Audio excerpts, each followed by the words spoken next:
nice introduction. Can everyone hear me with the mic? I hope I'm standing close enough.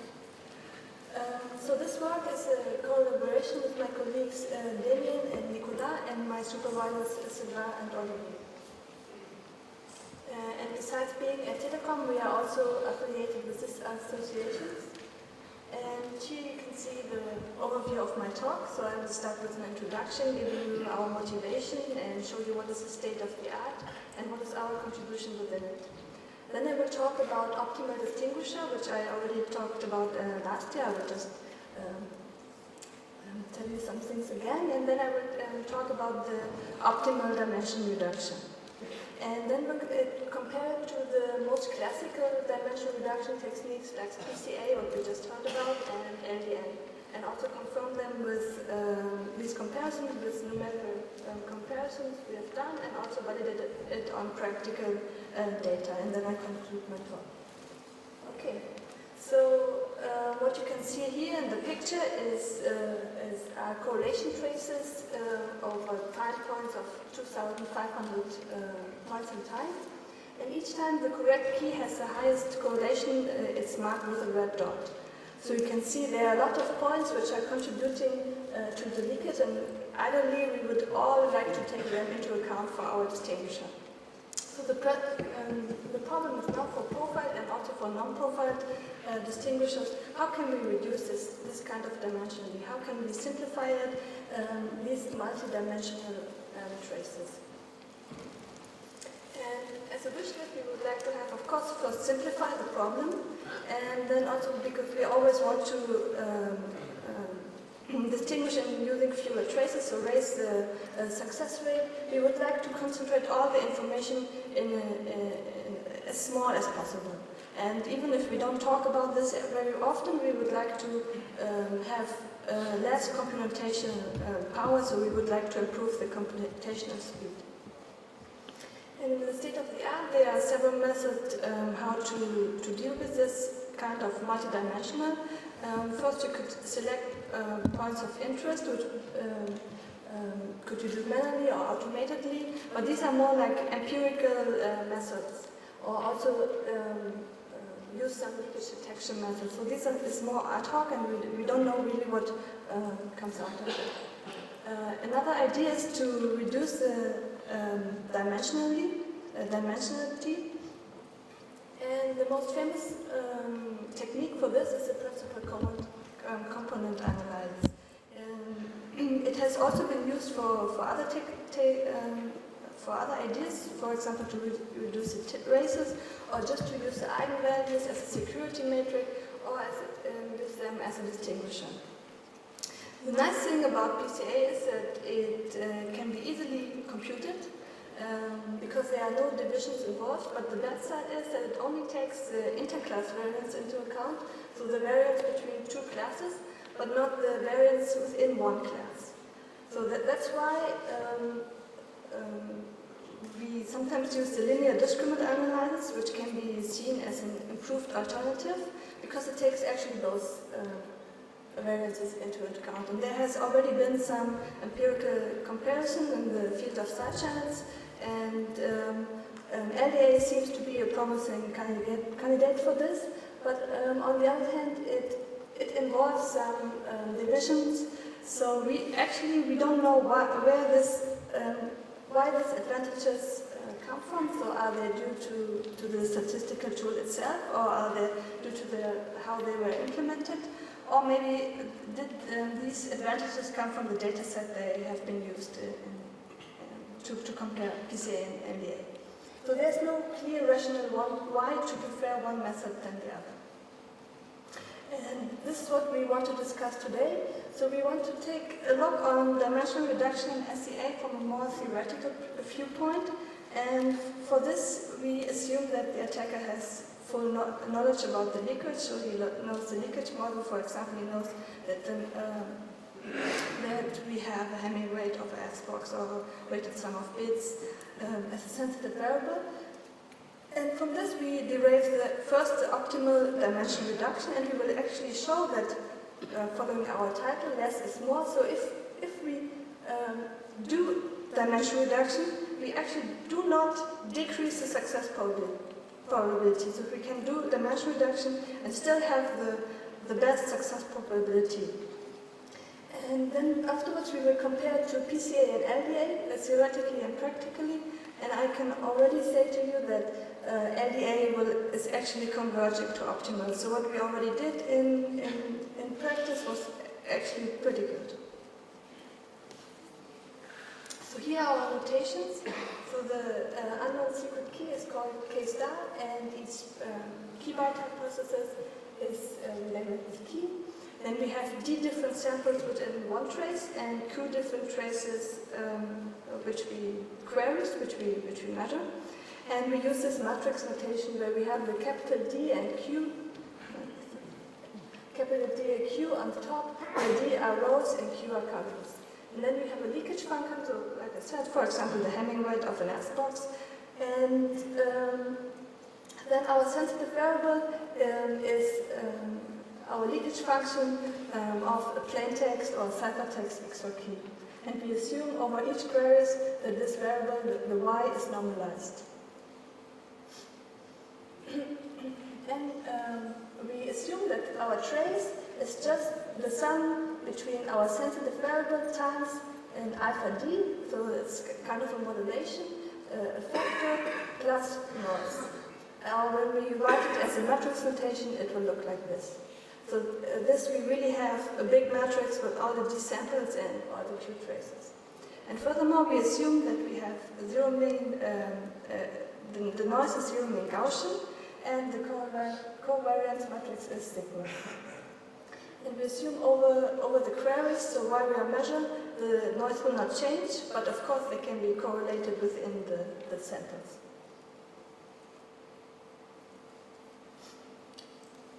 So there exists this famous data processing theory from information theory, that whatever preprocessing you apply, you can only decrease information to you, so you will not increase your knowledge.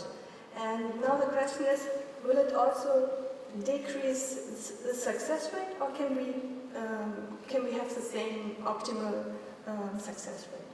For us, optimal means that we are optimizing the success rate, and in case we know the leakage model, the optimal attack in this scenario is actually the template attack, and which follows the maximum likelihood principle.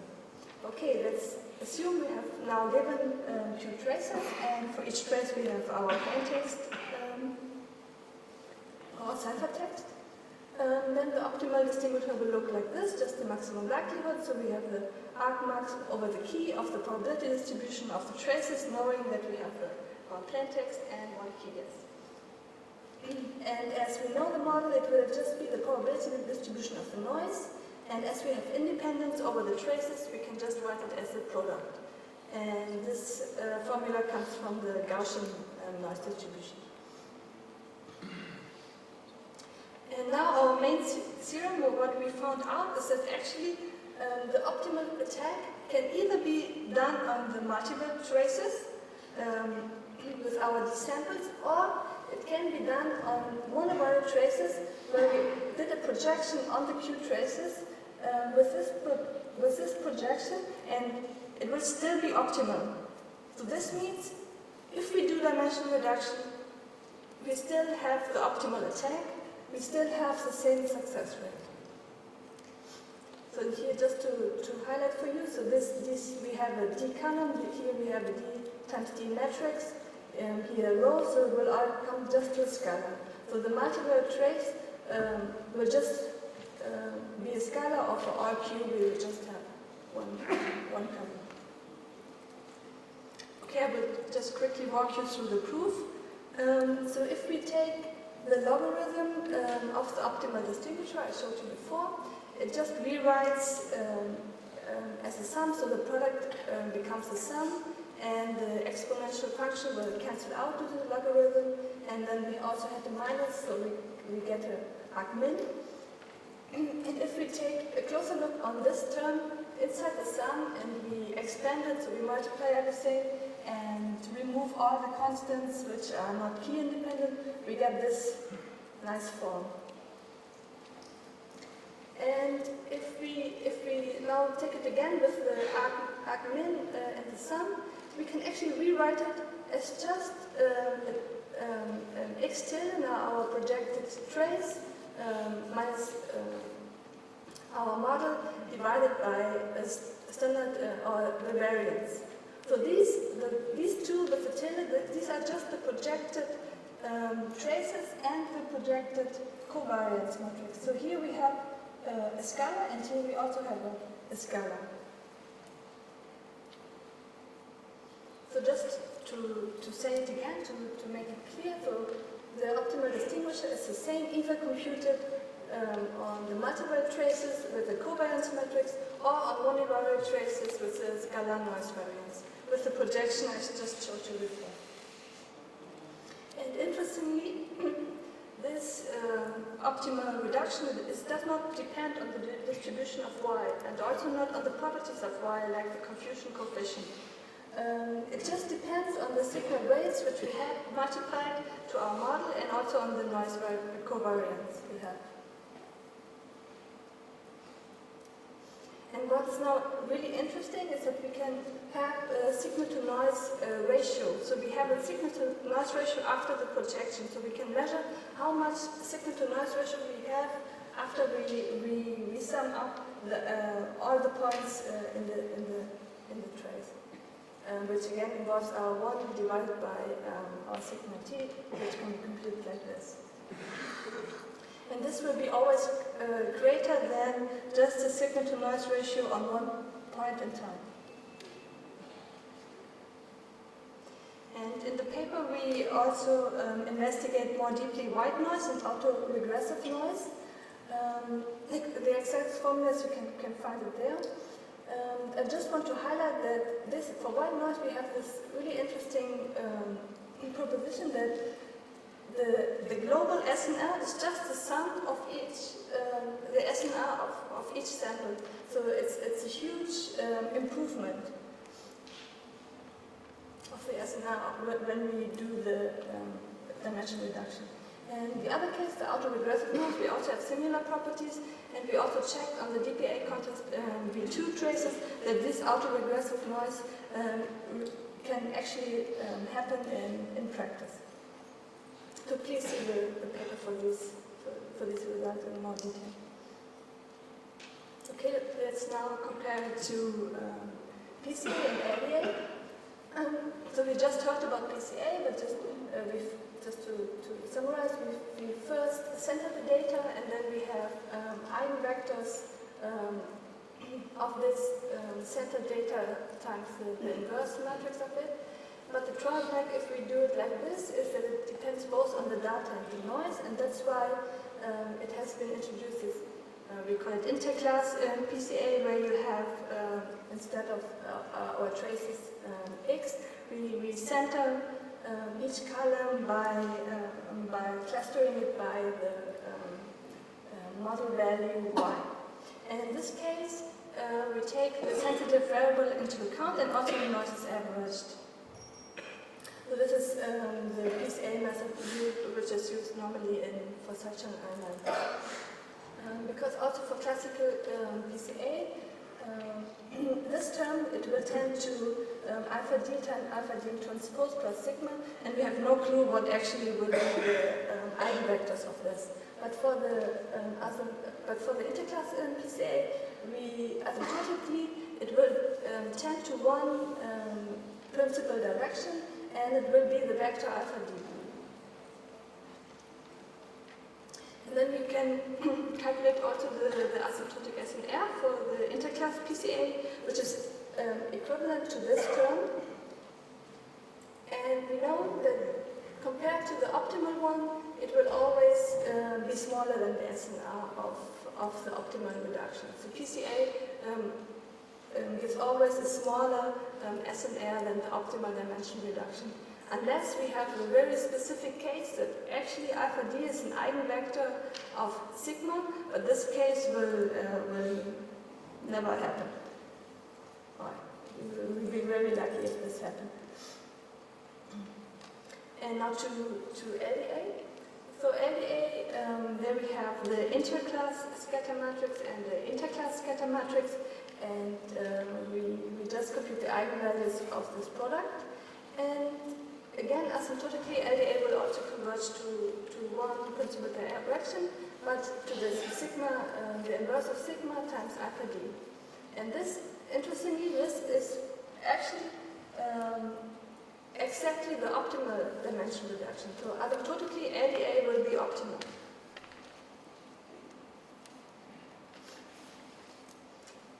Here's our numerical comparison, what we've done. So we took d equal to 6, so we have 6 samples in our trace, and we assumed autoregressive noise with a standard deviation of 1 and for different rows. So on the rows you can see on the x-axis, and on the y-axis you can see the SNR.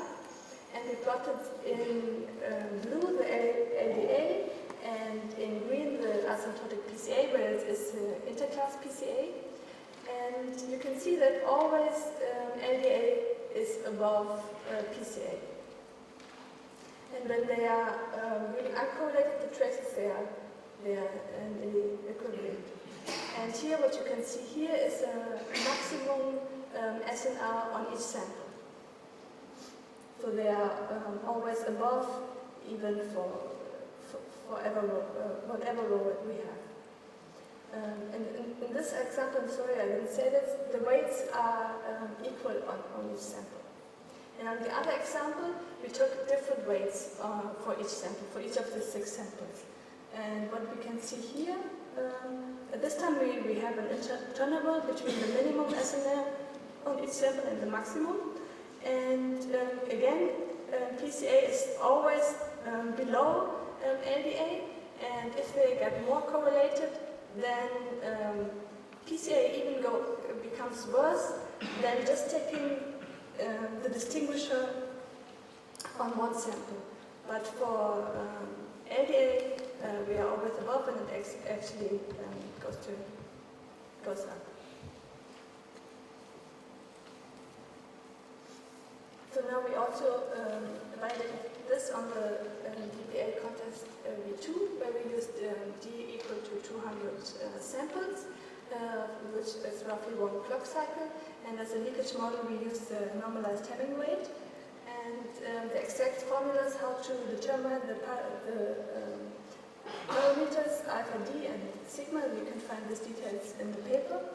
But what is interesting, so if we don't apply dimension reduction, so just look at the sigma to noise on each sample, it is roughly 1.69 times 10 to the power of minus 3. And for PCA, it is actually less. So if we do PCA on these 200 measurements, we actually decrease the sigma to noise ratio, and thus also decrease the success rate. But for LDA, we have a factor of more than 7. So we will increase the SNR of a factor of 7, and so also the success rate will be much higher. And so LDA is, in this case, it tends to the optimal. So it's really a huge improvement instead of using the distinguisher on each trace. Okay, let me already conclude my talk. What I want you to take home as a method is that I showed you the optimal dimension reduction, and this is actually a part already of the optimal attack. And the optimal reduction can be achieved without losing any success probability. And asymptotically, LDA achieves the same projection and thus becomes also optimal. And in the case we are weirdly correlated, for example, our sigma is the identity matrix, and also PCA is a good choice. So because sometimes people also use PCA for their measurements, or LDA, like we already saw. And as a future work, we would like to extend this case to non-Gaussian noise, or also compare it to other methods, for example, for machine learning techniques. Thank Thank you very much. I hope you have some questions.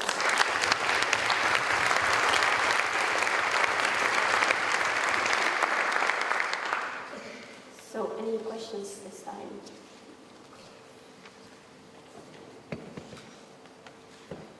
There's one.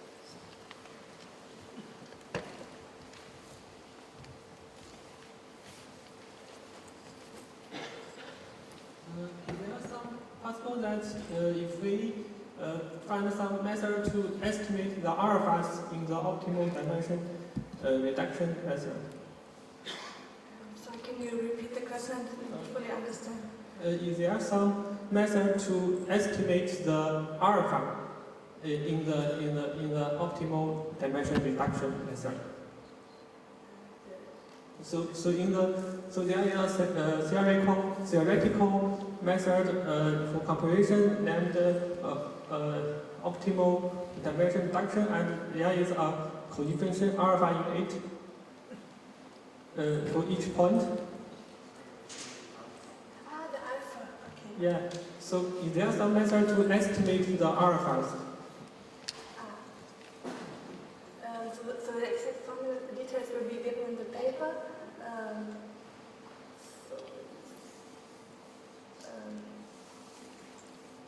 But basically,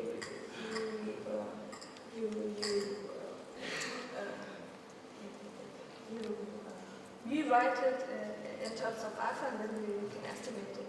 Maybe I can show you later with the exact formulas. Okay, thank you.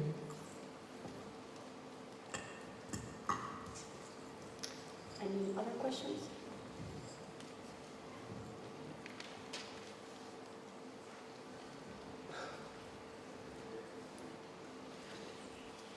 I have one more question. I was wondering, you chose the autoregressive model, Yes. and you mentioned on your slide we verified this on our DPA traces. So if it means that you verified it, you chose it before you verified it, why did you choose? No, it's just one way of how noise can be, and we first wanted to start with this case, and then we saw that it's also really practical in a practical case in internal work. Okay. Thank you. Okay, let's thank Annelie again.